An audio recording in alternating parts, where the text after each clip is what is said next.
తెలంగాణ కాంగ్రెస్ లో కొండా controversy continue అవుతూనే ఉంది. రోజుకో ట్విస్ట్ తో హస్తం పార్టీలో అగ్గి రాజేస్తోంది. కూతురు చేసిన వ్యాఖ్యలోకి ఎత్తైతే మంత్రి కొండా సురేఖ రాసిన సెకండ్ లెటర్ అధికార కాంగ్రెస్ లోనే కాదు పొలిటికల్ సర్కిల్స్ లో కూడా సెన్సేషన్ క్రియేట్ చేసింది. మరి ఇదిగో వచ్చేస్తున్నాను అంటూ అప్డేట్ ఇచ్చిన సీఎం రేవంత్ వచ్చి రాగానే వరుస వివాదాలపై ఫోకస్ పెడతారా? మరీ ముఖ్యంగా కొండా వివాదానికి చెక్ పెడతారా? ఇన్ని రోజుల వివాదంలో పార్టీ పెద్దలకు వచ్చిన క్లారిటీ ఏంటి? తనకేం సంబంధం అని ప్రశ్నిస్తోన్న కొండా సురేఖ ఓవైపు, చర్యలు తీసుకోవాల్సిందే అంటున్న పార్టీ నేతలు మరోవైపు. కొండా సురేఖ అంశంపై కాంగ్రెస్ పార్టీలో పెద్ద అలజడే మొదలైంది. దీనిపై పార్టీలో పెద్ద ఎత్తున చర్చ నడుస్తోంది. శనివారం సమావేశమైన పార్టీ క్రమశిక్షణ కమిటీ కూడా సురేఖపై చర్యలకే మొగ్గు చూపుతున్నట్టుగా తెలుస్తోంది. కానీ తుది నిర్ణయం తీసుకోవడానికి కొంత సమయం కావాలంటోంది. ఇంతలో పార్టీకి కొండా సురేఖ మరో లేఖ రాయడం హాట్ టాపిక్ గా మారింది. రాష్ట్ర వ్యవహారాల ఇన్ఛార్జ్ మీనాక్షి నటరాజన్ సైతం రంగంలోకి దిగాల్సి వచ్చింది. మంత్రి కొండా సురేఖపై వేటుకే మెజారిటీ నేతలు పట్టుబడుతున్నారు. అయితే కాస్త ఆలోచించి నిర్ణయం తీసుకుందామనుకునే లోపే పార్టీకి కొండా సురేఖ మరో లేఖ రాయడంతో అధిష్టానం సైతం మెతవైఖరిని పక్కన పెట్టే పరిస్థితి కనిపిస్తోంది. ఇప్పటికే మరోమారు ఎమ్మెల్యేలు, ఎమ్మెల్సీల నుంచి అభిప్రాయ సేకరణ చేశారు మీనాక్షి నటరాజన్. మరోవైపు కొండా మురళీకి సైతం deputy CM Bhatti Vikramarka appointment ఇవ్వకపోవడము వేటు తప్పదన్న ఇండికేషన్స్ ఇస్తోంది. ఇక కొండా సురేఖ రాసిన రెండో లేఖపై నేతలంతా మండిపడుతున్నారు. తనపై మూకుమ్మడిగా దాడులు చేస్తున్నా పార్టీ మౌనం వహించడం ఆందోళన కలిగిస్తుందంటూ లేఖలో రాసుకొచ్చారు కొండా సురేఖ. తనను, తన కుటుంబాన్ని టార్గెట్ చేస్తున్నారని అన్నారు. కొందరు కాంగ్రెస్ నేతలు ఒకేలా మాట్లాడుతున్నారని, వారి వ్యాఖ్యల వెనుక అదృశ్య హస్తం ఉందని అన్నారు ఆమె. క్రమశిక్షణ కమిటీ నిర్ణయాన్ని ప్రభావితం చేస్తున్నారని చెప్పుకొచ్చారు. తనకు జారీ చేసిన నోటీసు ఉపసంహరించుకోవాలంటూ క్రమశిక్షణ కమిటీని కూడా కోరారు. ఇప్పుడు ఇదే లెటర్ పై పలువురు నేతలు ఆగ్రహం వ్యక్తం చేస్తున్నారు. కొండా సురేఖ అంశంపై స్పందించారు టీపీసీసీ చీఫ్ మహేష్ కుమార్ గౌడ్. కాంగ్రెస్ లో ప్రజాస్వామ్యం, స్వేచ్ఛ ఎక్కువ. అలాగని ఇష్టానుసారం మాట్లాడితే ఊరుకునేది లేదన్నారు ఆయన. హద్దులు దాటి మాట్లాడితే క్షమించేది ఉండదన్నారు ఆయన. జాతీయ స్థాయిలో చాలా పెద్ద నాయకులపైన పార్టీ వేటు వేస్తుందనే విషయాన్ని గుర్తు చేశారు. సో మా దగ్గర ఇది ప్రజాస్వామ్యం నమ్ముకున్న పార్టీ కాబట్టి కొంత ప్రజాస్వామిక స్వేచ్ఛ ఎక్కువ ఉంటుంది. ఎక్కువ ఉన్నప్పుడు 1-2 మార్లు అవకాశాలు వస్తాయి.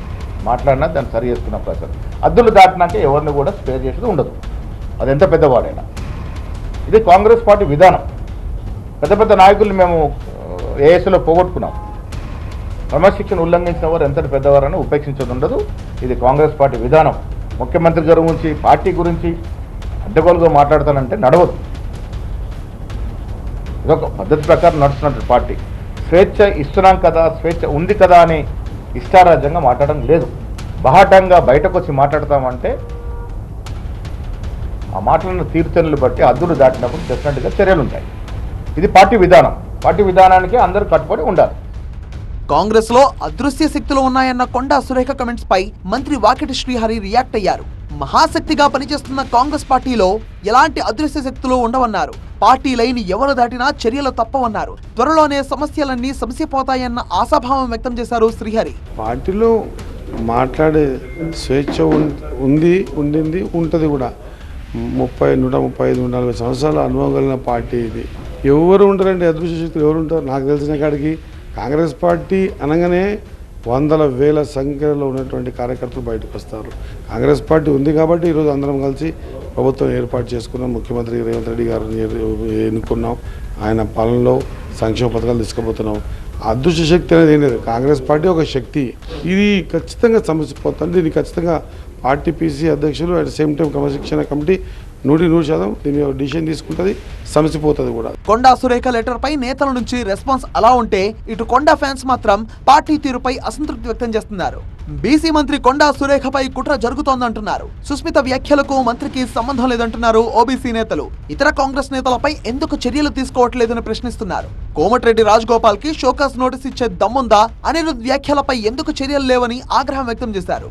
కొండా సురేఖకు అన్యాయం జరిగితే ఎట్టి పరిస్థితుల్లో ఊరుకోం, రాహుల్ గాంధీ ఇంటిని ముట్టడిస్తామని హెచ్చరిస్తున్నారు. ఇటు సీఎం రేవంత్ రెడ్డి సైతం లండన్ టూర్ ముగించుకొని సోమవారం హైదరాబాద్ లో అడుగుపెట్టబోతున్నారు. ఇదే విషయాన్ని ఎక్స్ లో ట్వీట్ చేశారు.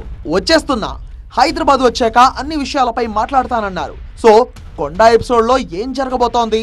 ఇప్పటికే ఓ నిర్ణయానికి వచ్చిన నేతలు రేవంత్ కి ఏం చెప్పబోతున్నారు? అందరూ కలిసి ఎలాంటి నిర్ణయం తీసుకుంటారో అన్నది చూడాలి.